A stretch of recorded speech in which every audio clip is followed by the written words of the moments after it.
Hello les amis, comme chaque année nous étions à Japan Expo. C'est une année particulière car nous fêtons les 15 ans du salon. Ça ne nous rajeunit pas. Et pour marquer le coup, le salon se déroule sur 5 jours, soit une journée de plus par rapport à l'année dernière. Avec cette journée supplémentaire, on pouvait espérer pouvoir faire tout le salon. Mais c'est peine perdue car le programme s'est aussi enrichi. Et même en se dédoublant, le salon est ultra crevant. Pas étonnant dans ces conditions de voir des Naruto affalés sur les canapés. Vous avez compris, il faut être costaud pour survivre à un Japan Expo. L'agencement a beaucoup changé, ce qui a bouleversé un petit peu nos habitudes. Commençons par ce qui a le moins changé, la zone éditeur.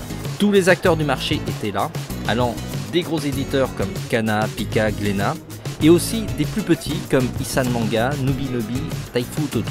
Désolé pour tous les autres éditeurs que je n'ai pas cités, vous êtes sacrément nombreux.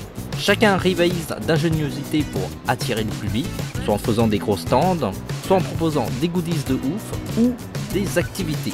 Pika par exemple proposait un atelier maquillage de l'attaque des titans.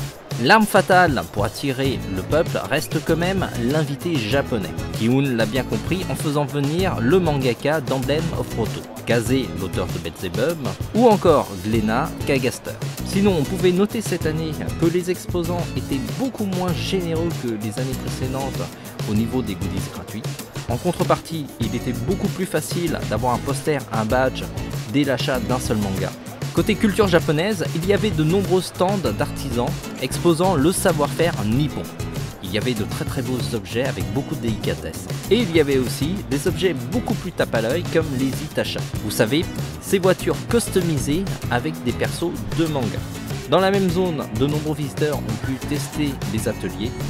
C'était l'occasion de se cultiver et de s'amuser. Les villes japonaises ont bien compris que Japan Expo est une porte d'entrée au Japon et ils sont chaque année de plus en plus nombreux à venir promouvoir leur ville.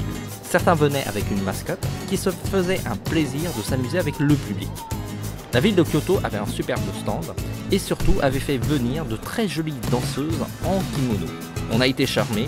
D'ailleurs, on vous recommande la ville de Kyoto, une ville assez calme, idéale pour découvrir un Japon plus traditionnel. On se retrouve pour la seconde partie de notre visite de Japan Expo 2014. Au programme des jeux vidéo, des scènes, du cosplay et bien plus encore. Merci de nous suivre sur tvhland.com. On est aussi sur Twitter et Facebook. Et n'hésitez pas à vous abonner à notre chaîne YouTube. Ciao les amis, à très vite.